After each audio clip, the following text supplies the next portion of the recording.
Well, hello, and welcome back to another episode of Rise of Empires Ice and Fire with me, Mr. Gill. Thank you so much for joining me, and thank you so much for all of your previous views, likes, comments, suggestions, subscriptions, and all of that jazz. Ladies and gentlemen, we are back with an update on the Alchemy update.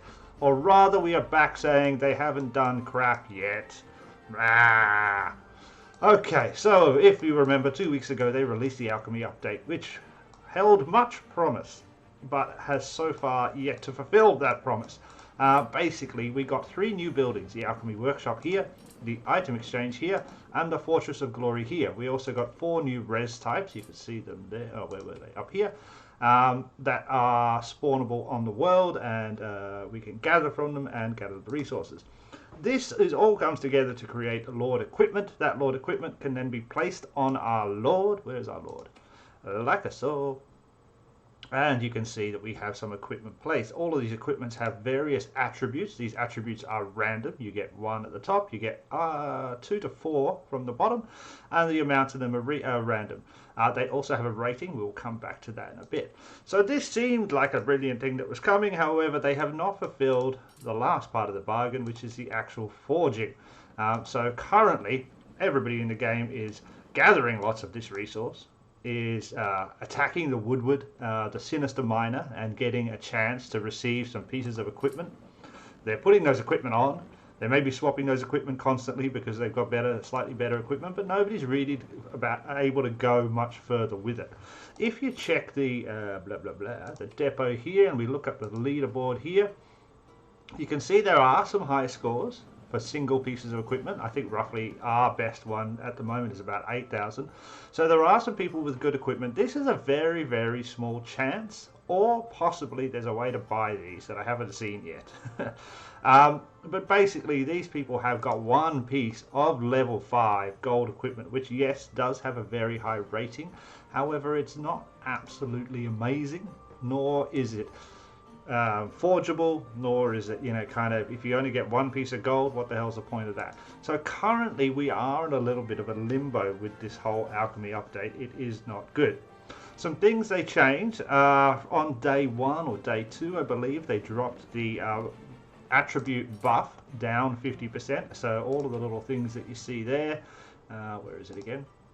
All of these were dropped by 50% because they were too high. I disagreed. I thought they were great, but that's fine. The resources out on the world, so far, I have been watching every day and scribbling it down in my notepad. Hey, scroll out. There. There is no rhyme or reason to their spawning rates. Okay, so there's no pattern. Yesterday, I think we had red, green, yellow. And through the week sometimes we've just had only red, and then red and blue, red and green, but there's no like pattern. I actually thought in the first week there was a repeatable pattern that we could find. However, after watching it again for another week, there is no pattern. Hot tip: make your alliance put a marker like this so that all of you are gathering at the same one. Obviously, gathering at the same one is going to give you a higher return. If more of your alliance is gathering, you get higher alliance kind of gathering rates, which we could see if we pop down here, where I am gathering and nobody in my, somebody in my alliance. You can see, look, there's 2 people gathering, so we get a little bit of an extra 2. Imagine if you had all 100 there, you are going to gain quite a large amount of resources over time. One thing I will say about the spawn rates, about the frequency of certain colors, I see less yellow.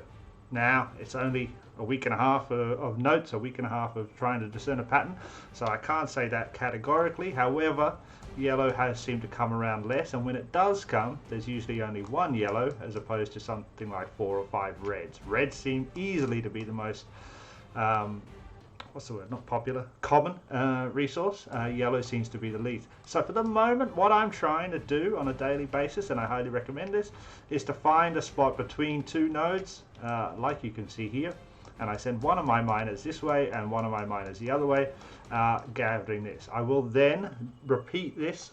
So during the day you can gather 3 times because it takes 7 hours to gather, or just over 7 hours. I will repeat this twice, and then I will focus just on the yellow so that I'm getting a little bit more yellow. We only had yellow yesterday and today. We didn't see it previously throughout the whole entire week, so I am low on yellow. Another hot tip, obviously, if you haven't upgraded your Fortress of Glory to level 5 to get the second miner. I highly recommend it. It shouldn't take you too long. Nearly everybody should be there by now. Anything else that's changed? Currently, I can see no way to get a level 10 piece of equipment, apart from the soon to be coming, who God knows when it's going to come, forging. I did receive one piece of, where is it?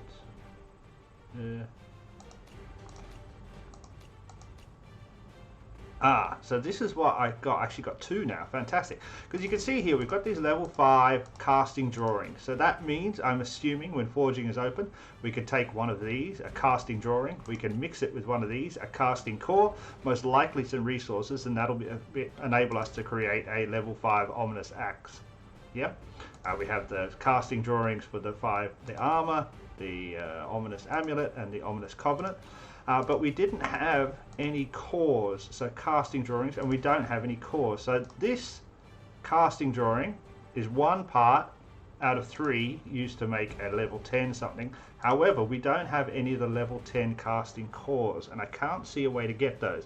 I've been attacking roughly, I think it's at least half a dozen woodwards per day, as well as 10 sinister miners. I've been gathering every single point that I can, and whilst obviously chance plays a big part in this, I am going to say it's either impossible or it's incredibly rare to get a level 10 casting core, considering that this is probably well into 100 attacks on woodwards, and I only have 4 pieces of drawing, level 10 drawings, and 2 pieces of casting drawings. I'm going to say it's really hard to make a level 10 piece of equipment. So don't set your hopes on that being a thing immediately when forging comes out.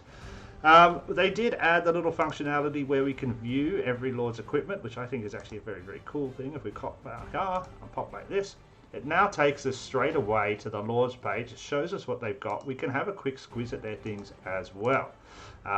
Everything looks kind of nice there. Well done, Deed. Oh, he's got a 10. That's fantastic. Now, a note about attributes. You can see here, this is combat speed 7, soldier's might, soldier's resistance, soldier's tactical might, which gives a rating of 11,000. That doesn't necessarily mean that 11,000 rating is that the attributes are better. Yeah, we don't currently know if an attribute has resistance, how many points does that add to the total of the armor rating? You know, does 0.01% of resistance add 5 points to the armor rating? Does strength add more? Might add more? Or does combat speed add more? Or does that add less? I haven't used yet, kind of tried to reverse engineer that rating and find out what the formula might be behind it. But I would say be careful about breaking down equipment that has a lower rating until you've actually looked it through and seen if the attributes are attributes you want more. Personally, I am a big fan of combat speed, and I am a massive fan of HP. I thought one of these guys had HP. Yeah, that's pretty crap. But considering that there are only quite a couple of heroes that add HP, that give you a HP buff, having an extra HP buff across all legions, I think is actually quite a good thing. Plus, obviously, as many of you know, I'm not exactly the fighting type. It's very rare that I go raiding or participate in any of the KE. So I'm not exactly needing to be the strongest person. However, being the fastest and having troops that die less is an important thing, especially considering that Eden is coming up. We can see here a good example. So this is an equipment rating of 7,000. This one that I have on is 7,840. However, this has HP by 2%. Tactical might and tactical resistance are better. Soldier's might is obviously less. You can see here when joining rally attacks, soldier's resistance increases 5%. I actually don't think that's a very good one. I mean, when am I going to be rallying anything else but a gate during Eden? But this is not necessarily as good as having an extra 1.4% in HP. So for me personally, and people will obviously disagree down below, this is actually the better piece of equipment. However, this one has the higher rating. So I personally would probably swap that out and have that. Now you'll see that I'm not splitting so many of my things. I did actually. I've probably split about 200 pieces of equipment so far. I've decided to keep some. Splitting is relatively easy. You just go here, you go like that, you go quick select. Sorry, we'll put 8 up there at a time. It's stupid that you can't see the 8 you choose, but that's just the way it goes. But I have been splitting. I've decided to keep a few just in case when forging does come out, there's a way to combine pieces of equipment. Because then, you know, imagine if I could combine that previous one that we just showed. I mean, if I could combine these two and get a soldier's HP of 4%, that'd be a fantastic thing. However, we don't know, so I am just currently waiting to see. Other than that, we are just in a holding pattern, waiting to see what this Alchemy update actually comes. When it first came out, I was incredibly excited because what I see here is something that could potentially add what is in effect a fourth hero, to every legion. If you get the right equipment, you could be adding a 10 to 15% HP buff, 7 or 8% speed, or whatever, you know, some 10% might, 10% resistance, which, while not being as good as some of the heroes, obviously, is like a little mini hero that's riding on your back. So I was quite excited about this. Having waited 2 weeks for the Forge to come out and to be released and the actual functionality of this whole kind of new thing in the game to actually happen, I'm a little bit more disappointed and I'm not so excited. However, I highly recommend to everybody that you gather 3 times a day from as many resources as possible with a slight focus on yellow, because my current, and it might be completely different in all of your states, but my current analysis suggests that yellow is the least frequent resource to pop up. I would highly encourage that you attack 2 Woodwards per day minimum and 2 Sinister Miners per day minimum. As we are in between, for this state, we are in between seasons. It is obviously a little bit more smart for me to be attacking things like destroyers to get the normal equipment, the blacksmithing equipment materials, than it is to be attacking too many of these Woodwards for what is a gain that I cannot know yet. I hope that helped a little bit. I just thought I'd update you all on what I've seen so far. Thank you so much for joining me. Let me know down below what you think, and I'll catch you in the next one. Bye!